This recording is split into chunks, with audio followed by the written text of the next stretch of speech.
சென்னைக்கு குடிநீர் தரும் தமிழகத்தின் பிரம்மாண்ட ஏரிகளில் ஒன்றான வீராணம் ஏரி கடல் போல காட்சியளிக்கிறது.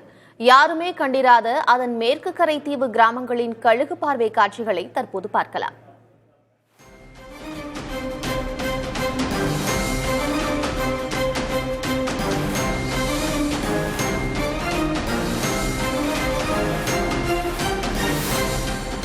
இதுகுறித்து விவரங்களோடு இணைந்திருக்கிறார் செய்தியாளர் ஸ்ரீதர். அவரோடு பேசலாம். ஸ்ரீதர், கடல் போல காட்சியளிக்கும் வீராணம் ஏரியை பார்க்க முடிகிறது.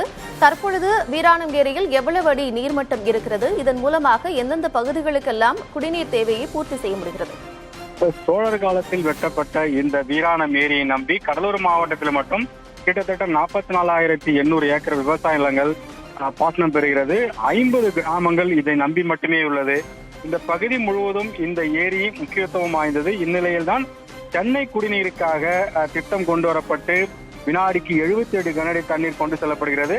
தற்போது வடகிழக்கு பருவமழை முடிவுக்கு வந்த நிலையில் வீராணம் ஏரியில் தண்ணீர் சேமிக்கப்பட்டுள்ளது. அதன் முழு கொள்ளளவான 47.50 அடிக்கு தற்போது ஏரியில் 45.10 அடி தண்ணீர் நிரப்பப்பட்டு சென்னை குடிநீர் தேவைக்காக வைக்கப்பட்டுள்ளது.